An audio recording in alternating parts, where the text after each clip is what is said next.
आणि या सगळ्या प्रश्नांची उत्तरं द्यावी।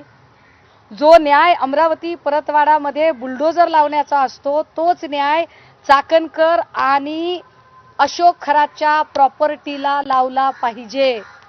1 महिन्यापासून तुम्ही खरातचा फार्म हाऊस आम्हाला दाखवताय, पण त्याच्यावर बुलडोजर चालवला जात नाही। याला कृपाशीर्वाद सुनील तटकरेंचा आहे की ठाणेकरांचा आहे? कारण ठाणेकरांचं कनेक्शन पुन्हा पुन्हा पुढे येत आहे। ठाणेकरांच्या कनेक्शनमध्ये अजूनही एकट्या चाकणकरच नाही, ठाणेकरांच्या कनेक्शनमध्ये केसरकरचं अजूनही कुठलीही चौकशी झाली नाही।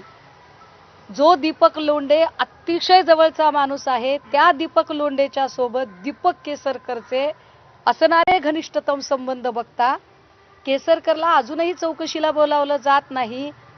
मुख्यमंत्री साहेब, तुम्ही कुणाला वेड्यात काढताय?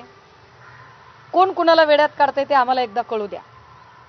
काय चाकणकरांना हा संदेश चाकणकर देतायत का की मी कोणालाच मानत नाही, जुमानतच नाही, मी तटकरे माझा बॉस आहे तर मला कोणीच काही करू शकत नाही, हे सांगायचंय का चाकणकरांना?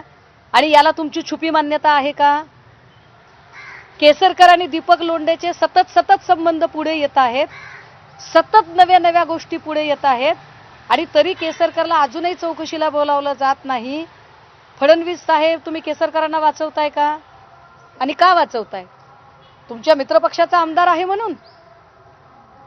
तुम्हाला जर खरंच महिला सुरक्षा, नारी शक्ती वंदना बिल वगैरे जर तुमचं चालू असेल तर तुमच्या नारी शक्ती वंदना बिलामध्ये आधी महिलांना सुरक्षितता द्या, आधी महिलांना संरक्षण द्या, आरक्षणाचं नंतर बघू।